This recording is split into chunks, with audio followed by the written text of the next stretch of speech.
Un saludo a las audiencias del Espectador, otra vez a este espacio de entrevistas. Estamos hoy con el representante a la Cámara, David Racero, uno de los congresistas más importantes de la bancada afín al gobierno del presidente Gustavo Petro, expresidente de la Cámara, clave en el trámite de las reformas y en la unidad del pacto histórico. Representante, bienvenido al Espectador. Hola Laura, muchas gracias por la invitación, a todos los que nos están viendo, un cordial saludo. Sí. Representante, yo quiero iniciar de una vez preguntándole pues, por el gobierno del presidente Gustavo Petro, que es el que usted de alguna forma representa.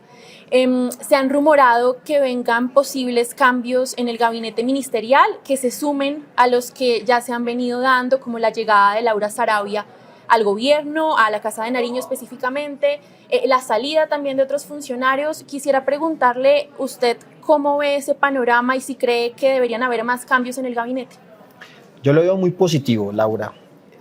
Creo que el presidente está cerrando filas y yo creo que la audiencia tiene que comprender que es de cerrar filas trayendo gente muy cercana al proyecto, como Alexander López, que sale del Senado por una sentencia del Consejo de Estado, no fue por propia voluntad, y sale para ser nombrado en el Departamento Nacional de Planeación.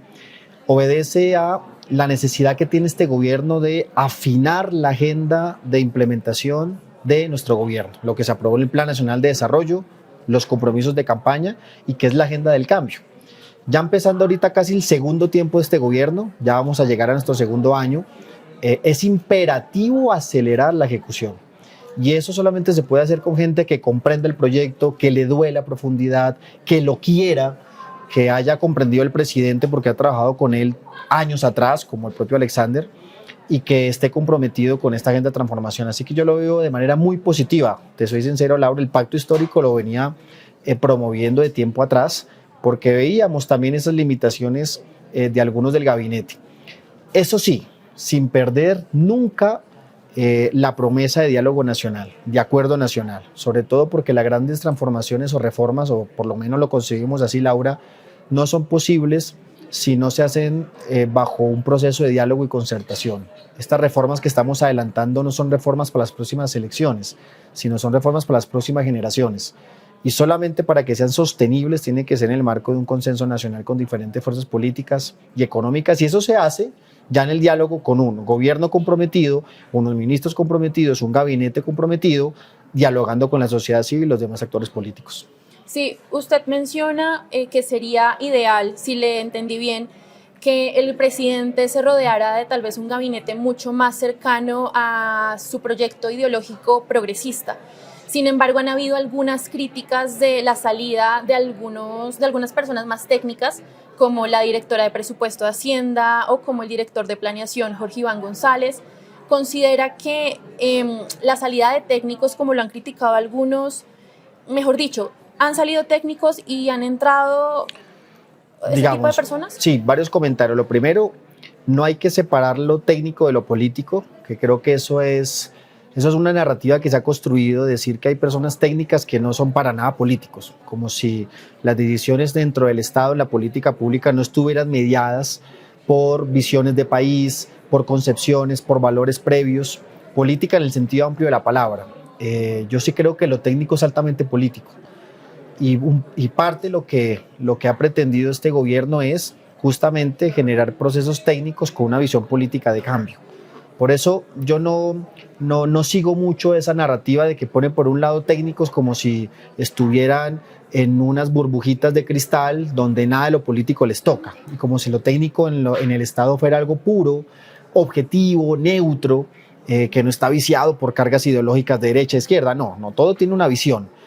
Y parte yo creo que lo que se está haciendo este gobierno es consolidar dentro del Estado personas que puedan tomar decisiones de la manera más, profesionalmente posible, pero con una visión de cambio.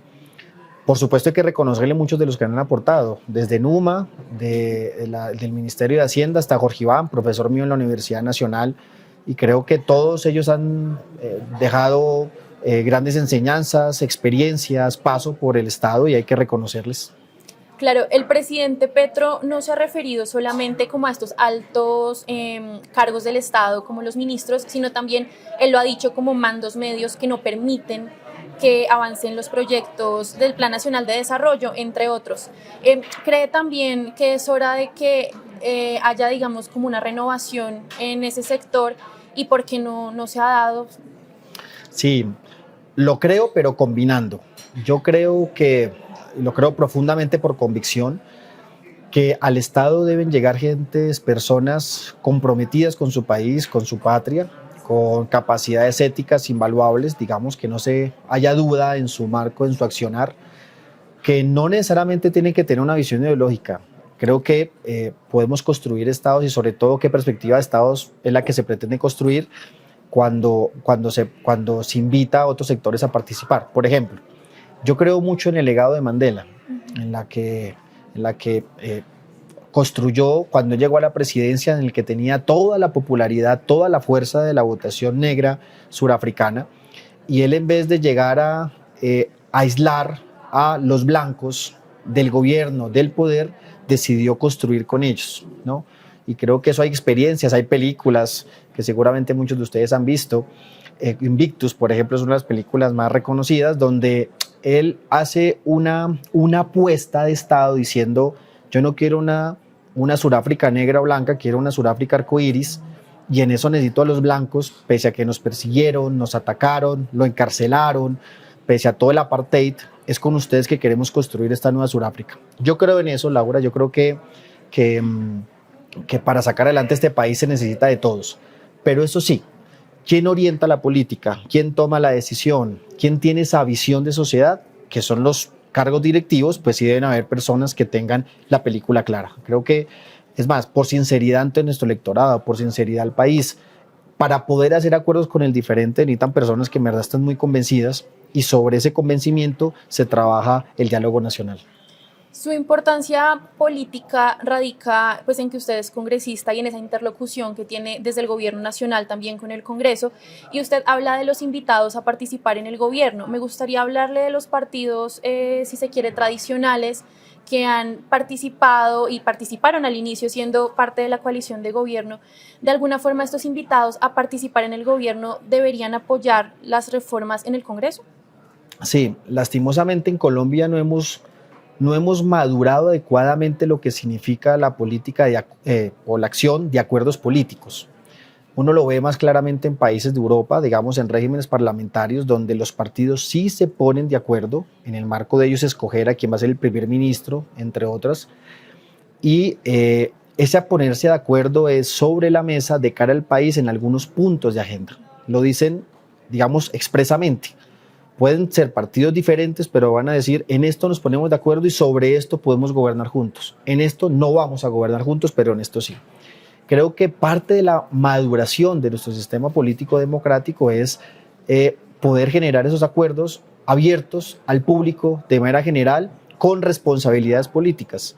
Si los partidos que dicen que ser de gobierno de la coalición entran en la lógica de la coalición, se tienen que comprometer a sacar esa agenda adelante. No pueden llegar a entrar a la coalición simplemente por prebendas burocráticas. Eso es lo que genera el ruido, el vicio de la política, lo que genera la sospecha. Y eso, por eso lo de las reformas. O sea, las reformas, la invitación, y eso es muy importante. Yo siento que en todos los partidos políticos hay discusiones internas muy fuertes respecto a las reformas. Hoy no tenemos una política de partidos con fundamentos ideológicos claros. Tenemos partidos políticos en Colombia donde dentro del propio partido tú ves expresiones de derecha, de centro, de izquierda, todo lo variopinto de las expresiones ideológicas dentro de los propios partidos. Yo creo que eso amerita una reforma política futuro de reestructuración interna, porque internamente los partidos no se ponen de acuerdo. Y eso, por eso se invita a todos los congresistas, a los que estén afín con las reformas, pues a apoyar las reformas en su legitimidad y en su coherencia con su propio electorado. Precisamente usted habla de partidos políticos y hay una discusión que se viene tratando desde hace rato, y es la unificación de todas las fuerzas del pacto histórico en un solo partido. ¿Cómo ve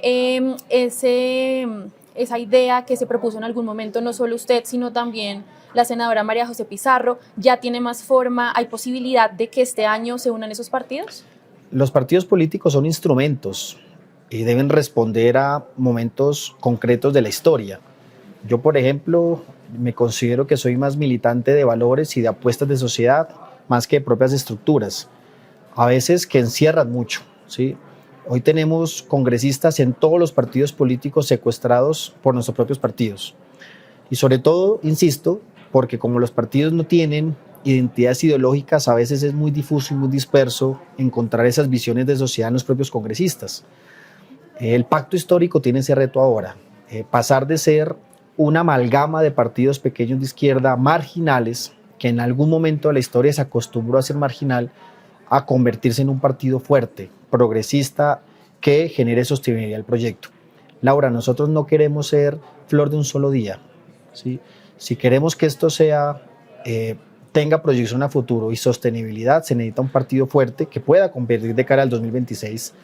Más allá del gran liderazgo que tiene Gustavo Petro, una apuesta a construir un partido que fomente los nuevos liderazgos, las juventudes, las mujeres, los líderes en las regiones, y solamente fortaleciendo un partido tenemos supervivencia. Esa es la discusión y esperamos que el pacto histórico la dé este año. Pero en términos reales y prácticos, en ese ejercicio que han realizado ustedes de intentar unir a esas fuerzas, ¿hay posibilidad de que este año se dé algo como eso? Seguramente se va a dar entre los 13 y 14 partidos que hay ahorita que componen la coalición de pacto. La gran mayoría estará, seguramente algunos en sus discusiones decidirán no estar, querrán hacer parte de lo que es el Frente Amplio, pero no querrán fusionarse en un solo partido.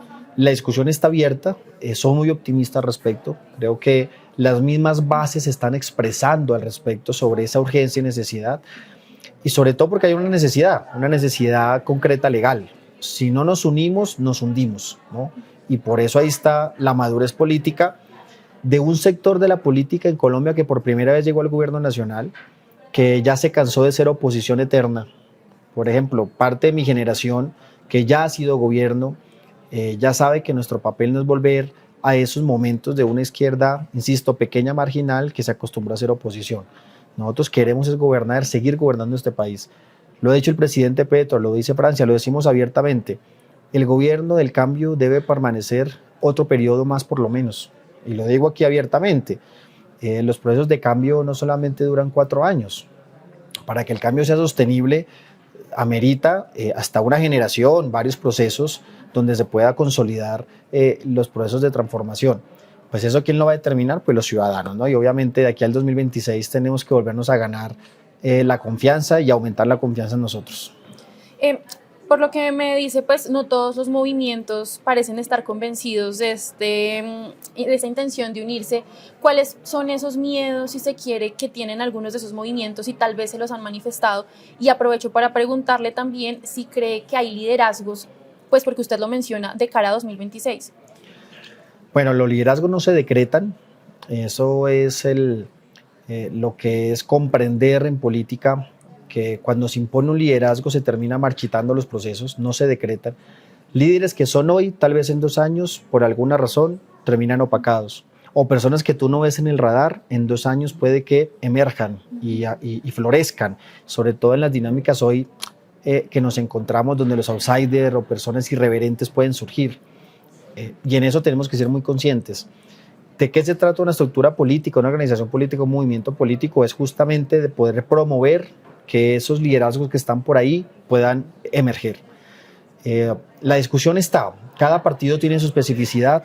Yo creo que hay más madurez ahora, creo que la gente que nos escucha nos lo está exigiendo, nos lo está reclamando, y en este momento donde los líderes del pacto histórico pues tienen que mostrar realmente que ese papel de liderazgo lo tienen que refrendar, y se refrenda con estas decisiones de impacto grandes, pensando en el proyecto más que en sus intereses particulares. Sí, representante, yo quiero hablar de 2 cosas que ya tocamos. La primera es el pacto histórico, pero además de eso los ministros, la ejecución presupuestal. ¿Cuál es la relación en este momento, si puede evaluarla, de la bancada del pacto histórico y los ministros en términos de los proyectos del presidente Gustavo Petro, también proyectos regionales? Si se quiere le pregunto porque hemos sabido de algunas molestias de integrantes del pacto histórico precisamente por la ejecución de esos proyectos. La banca del pacto histórico, por supuesto, es muy exigente. Este proyecto es nuestro, este proyecto lo sacamos adelante, muchos de nosotros con un proceso de militancia de tiempo atrás, y por supuesto nos sentimos llamados con toda la legitimidad a exigirle constantemente al gabinete. Tenemos un presidente visionario con unas apuestas muy claras y a veces unos ministros que se quedan cortos por X o por Y razón. Creo que en eso como congresistas no podemos ceder, y yo soy una persona crítica y siento que mi capacidad crítica, mi conciencia me hace justamente ser muy exigente con este gobierno que elegí y que ayudé a elegir. Quedarse callado en silencio es el camino que no se puede tomar.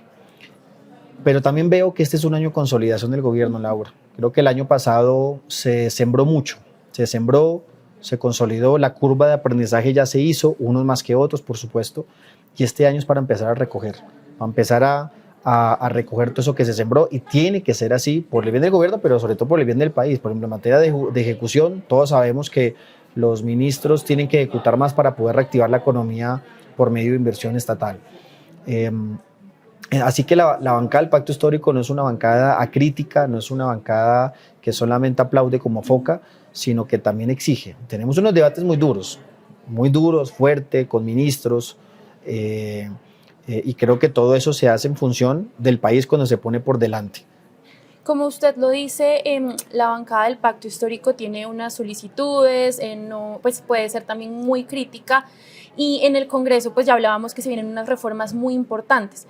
¿Cuál es el panorama que usted les ve? Además, cuando menciona que ya se cumplen casi 2 años también del gobierno del presidente Gustavo Petro, y en el que pues hay reformas que todavía parecen no avanzar, ¿no? Tenemos ahora la reforma pensional que va al Senado, pero también en la Cámara hay discusiones clave como la educación, que ya pasó por la Comisión Primera. ¿Cuál es el panorama que usted ve ahí? En lo personal, yo le apostaría a sacar adelante este semestre esas reformas que generan más consenso. Por ejemplo, la pensional y la educación. La educación, que es la reforma estatutaria, ya pasó el primer debate de Comisión Primera, en la cual estamos nosotros, votamos por unanimidad, pasa a Cámara, a la plenaria de Cámara. Y la reforma pensional, que yo creo que no solo es un consenso político, sino de país. Estamos viviendo en un país donde 1 de cada 5 adultos mayores se pensiona, es decir, 4 no logran ningún tipo de pensión, unos con un bono pensional miserable de 80.000, 90.000 pesos. Y creo que todas las familias en Colombia, seguro los que nos están viendo tienen algún familiar, su propio padre, su propia madre, sus abuelos, trabajadores de toda la vida, pero que por condiciones exógenas hoy no pueden contar con una pensión porque le faltó unas semanas, porque el trabajo que tuvo no le reconocieron lo que le tenían que reconocer.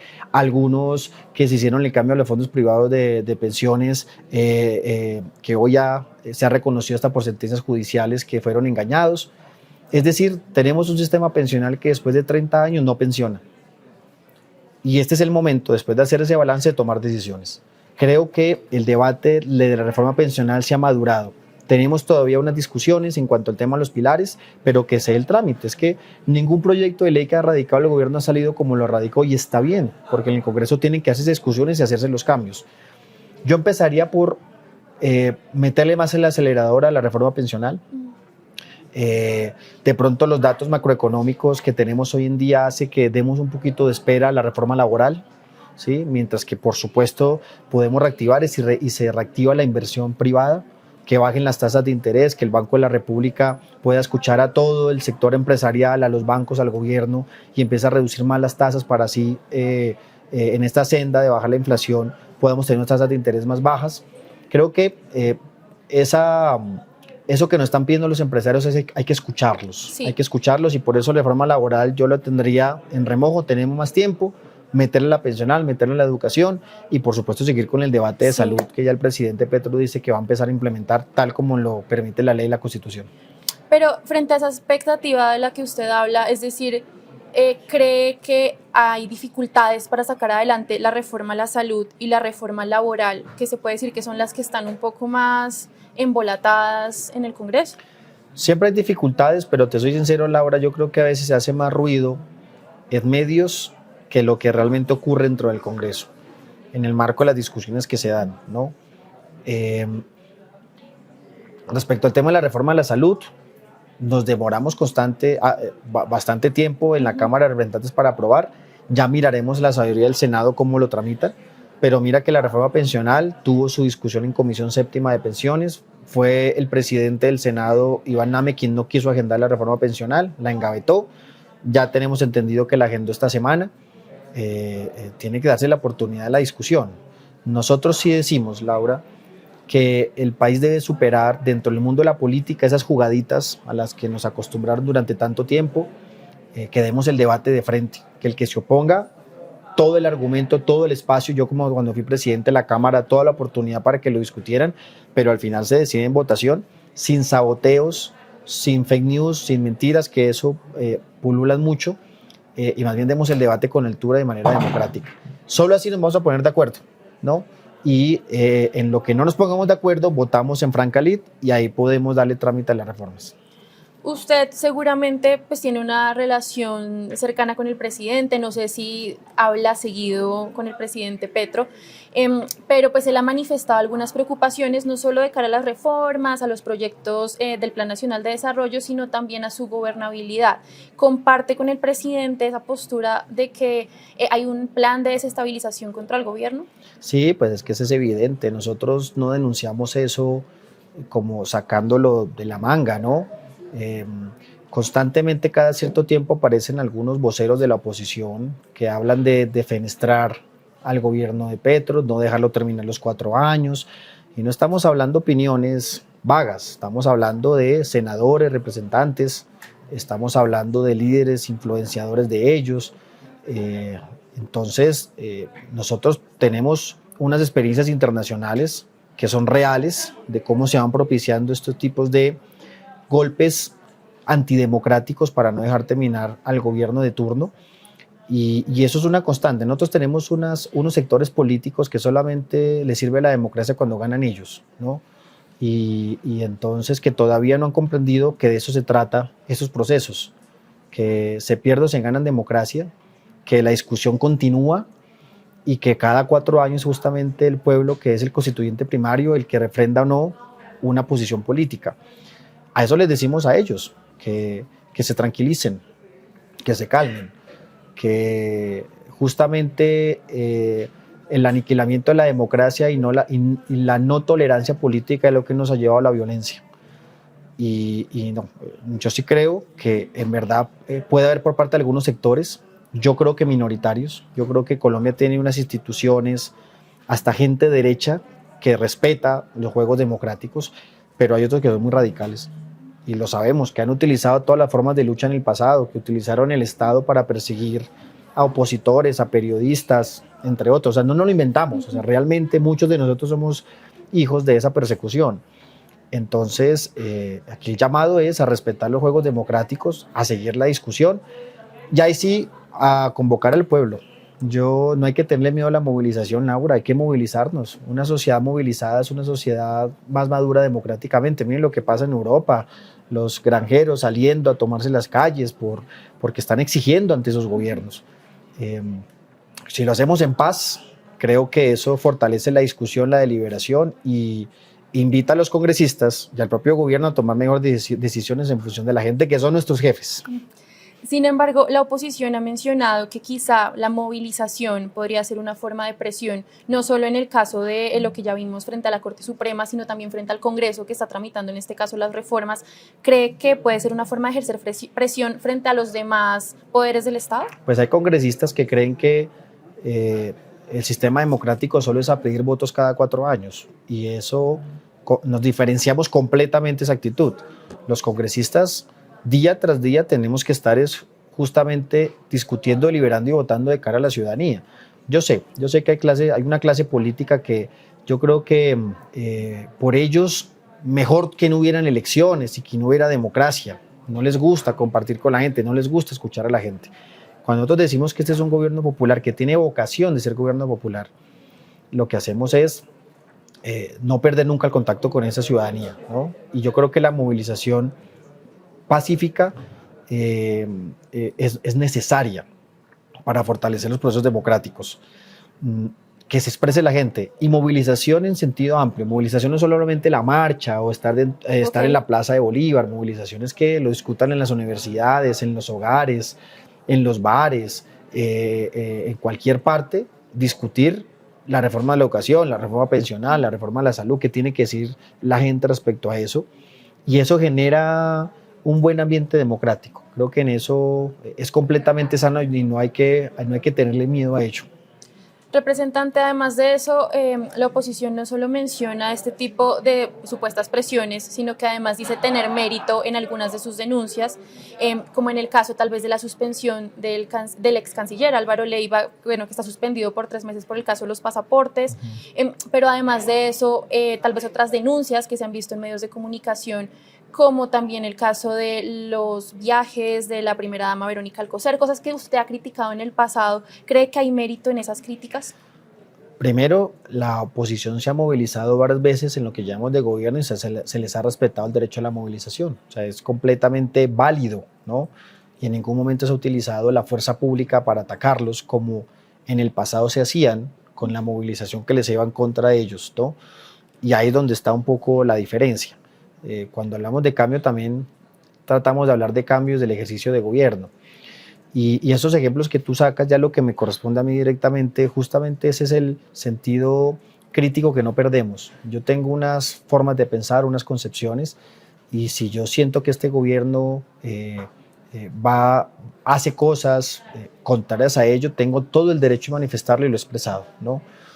Y está bien, digamos, se plantea la discusión. El Pacto Histórico no es un partido que lleva al unanimismo, pensamiento único, sino la deliberación está. Creo que en eso somos más fieles a nuestra gente y más fieles a nuestros valores. Creo que en eso no podemos nosotros escatimar. Y yo soy un congresista que puedo decir que acompaño a este gobierno porque creo en este gobierno, en este proyecto que estamos consolidando, pero también en lo que no estoy de acuerdo, lo critico, me aparto y hago también la discusión pública si necesario. Ese podría ser el caso de lo que mencioné de la comitiva, de la primera dama, tal vez de esas denuncias que usted en el pasado pues también criticó. Sí, digamos que es muy curioso porque en el anterior gobierno yo fui uno de los que puse la discusión, tal vez el primero, sobre cuál es el papel de las primeras damas en las repúblicas de hoy en día. Y di una discusión filosófica, política, democrática.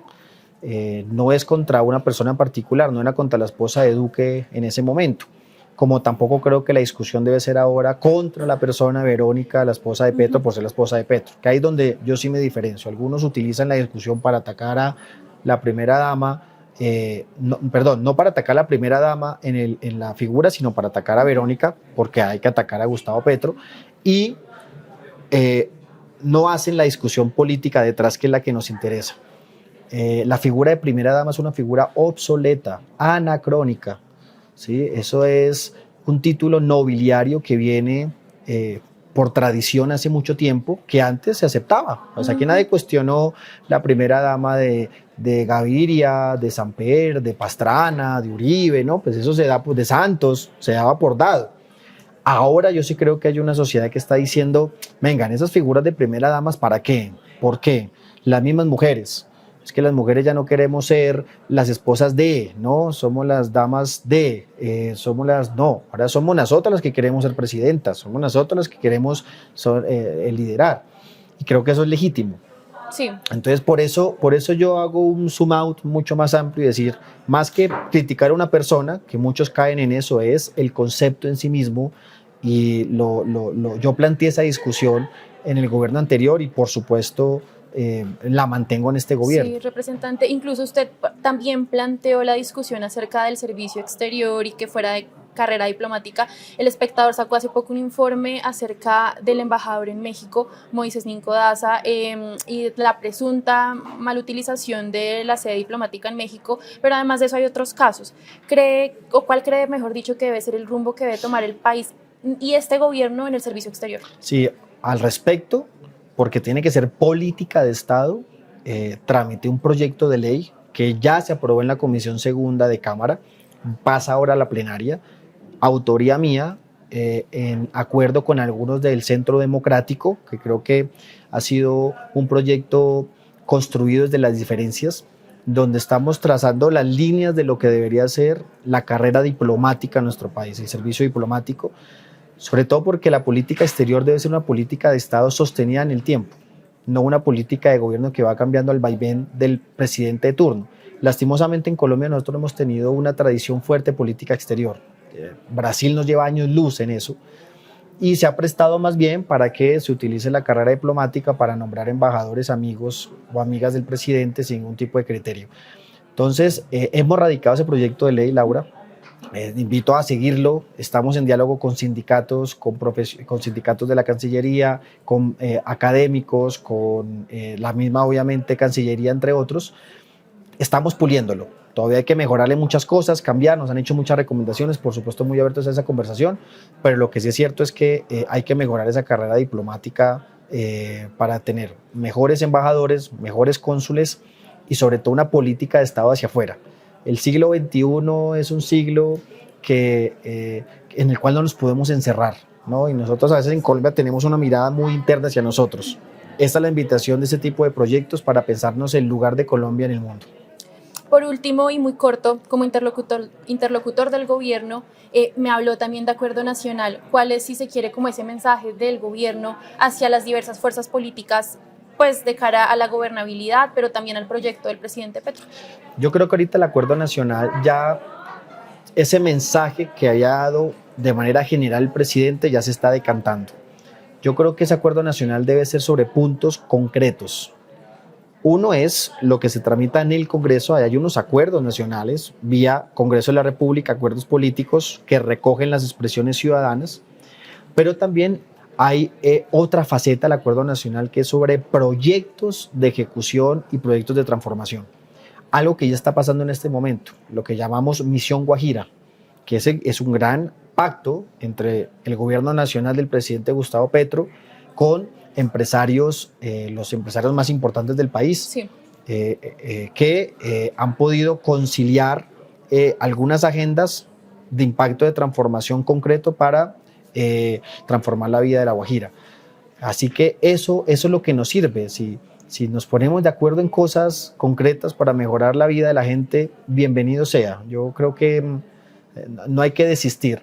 Dialogar, dialogar y dialogar, Laura, porque después del diálogo, si se agota el diálogo, ¿qué sigue?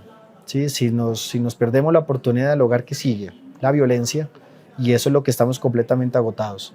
Este gobierno, y lo creo genuinamente en el presidente Petro y quienes lo seguimos, vamos a dialogar hasta el cansancio, por supuesto con convicciones, por supuesto. Creemos que hay que seguir haciendo unas transformaciones de fondo, estructurales, no pañitos de agua tibia. Ese es el anhelo de nuestro pueblo, pero sí con toda la convicción del caso. Dialogar, dialogar y dialogar. Sí. Representante, le agradezco mucho por este espacio de conversación, por haber venido acá al Espectador y bueno, nos vemos en el Congreso. Muchas gracias, Laura, y a ustedes.